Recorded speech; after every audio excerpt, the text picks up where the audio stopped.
بصفته خط محدود ولا نعت موجود ولا وقت معدود ولا أجل محدود فطر الخلائق بقدرته ونشر الرياح برحمته. الصلاة والسلام على الرسول المصدق المصطفى الأمجد المحمود الأحمد سيدنا ومولانا ومولى الكونين جد الحسن والحسين معاني القاسم محمد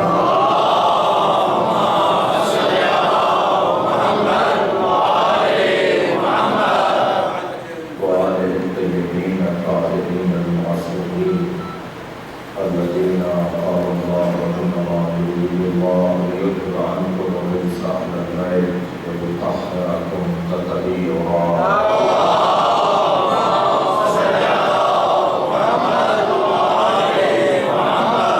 ولعنة الله على أعدائهم أجمعين من يوم عداوتهم إلى قيام يوم الدين. أما بعد، قال الحكيم في القرآن الكريم: بسم الله الرحمن الرحيم. يا أيها الذين آمنوا اتقوا الله حق تقاته ولا تموتن إلا وأنتم مسلمون واعتصموا بحبل الله جميعا ولا تفرقوا. صلوات.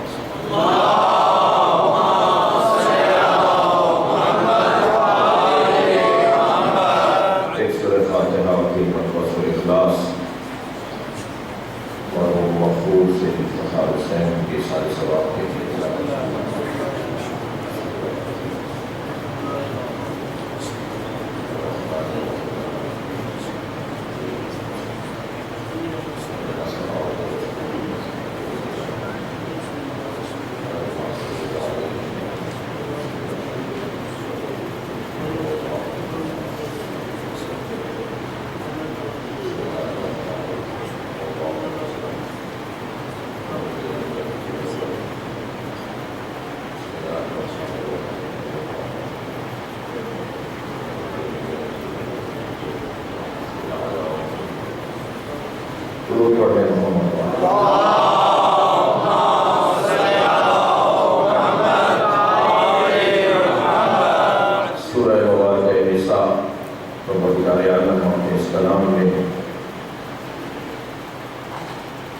کچھ اصول اور کچھ فارمولے عطا کر رہا ہے،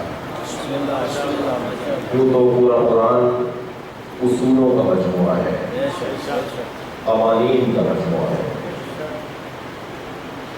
اور میرے جوان ساتھی جانتے ہیں اور توجہ کریں کہ قانون زمانے کا محتاج نہیں ہوتا. انسان اور انسانی زندگی کے طریقے یہ دو علیحدہ چیزیں ہیں. انسان نہیں بدلتا، طور اور طریقے بدلتے ہیں. اور اسلام کا تعلق اور قرآن کی تعلیمات کا تعلق اور سیرت اہل بیت کا تعلق انسان سے ہے، طور طریقوں سے نہیں. مثلاً میں ایک مثال دوں کہ اسلام کا لباس کیا ہے. کیا جو اس وقت میں پہنے بیٹھا ہوں یہ اسلام کا لباس ہے؟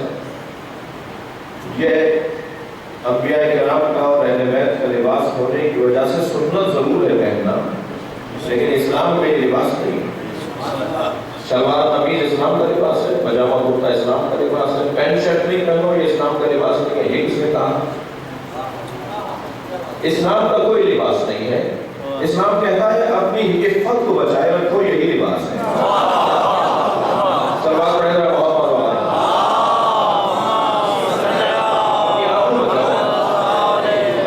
اپنی عفت کو محفوظ رکھو، اپنی آبرو کو محفوظ رکھو، اپنی عزت کو بچائے رکھو.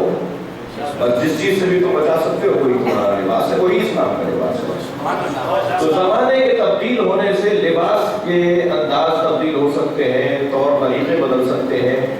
زمانہ بدلا ہے، انسان نہیں بدلا. 1400 سال پہلے، 4000 سال پہلے جو انسان تھا آج بھی وہی انسان ہے.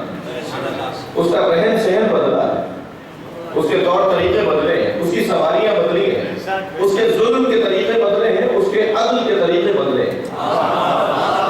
صلوات پڑھنا محمد والے.